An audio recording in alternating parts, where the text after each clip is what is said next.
Okay guys, brief video today, but we're going to be talking about upgrade motors.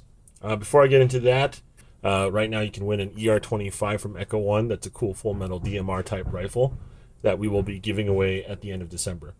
So when we're looking to upgrade the motor, a lot of people have their own ideas of what they want to do.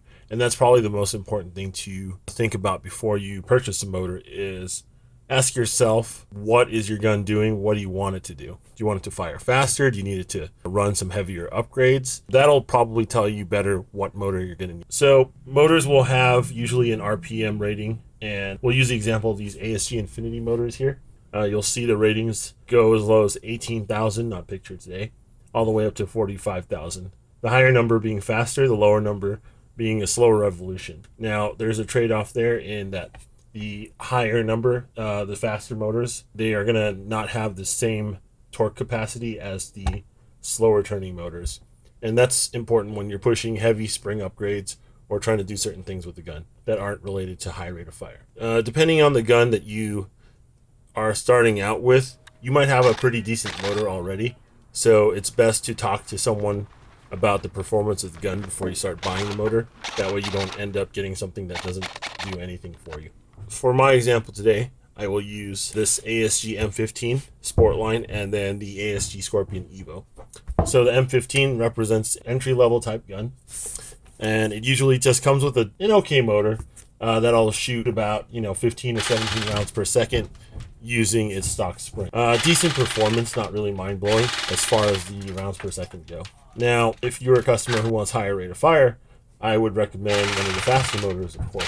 Now, if you go too fast, though, your magazines probably won't catch up, and you'll need some form of aftermarket magazine so the gun feeds. So I always tell everyone to upgrade modestly as far as rate of fire goes, because you'll not be able to utilize it properly. With that, I would say most stock motors spin in the 20,000 or so range, and upgrading modestly to a 30,000 or a 35,000 RPM motor from ASG will get you about the mid 20s for rate of fire now. Add to that small modifications like a MOSFET would probably boost the efficiency, and then add another round or two per second. And then you can also change gearing. I would not recommend it unless it's an advanced user who's got a specific type of performance in mind. The motor is probably one of the easiest upgrades that you can tackle without actually having to open up the gun and do a whole lot.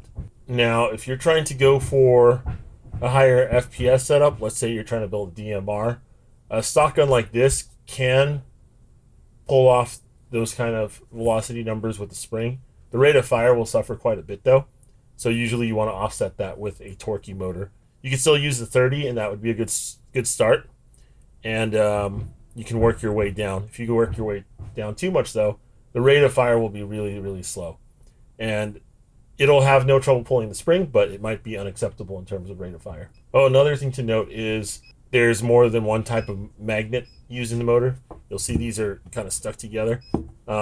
Your common motors will run ferrous magnets, and your high-end motors will typically be running rare earth magnets, neodymium. Again, with this ASG M15, if I want higher rate of fire, I'll probably use 30K and up.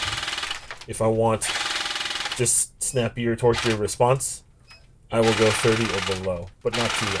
Now, if I owned an Evo here, for example, though, these typically come with a high-end motor in them already. It's shooting in the 20s, almost 30s for rounds per second, just based on the upgrades and using a LiPo battery.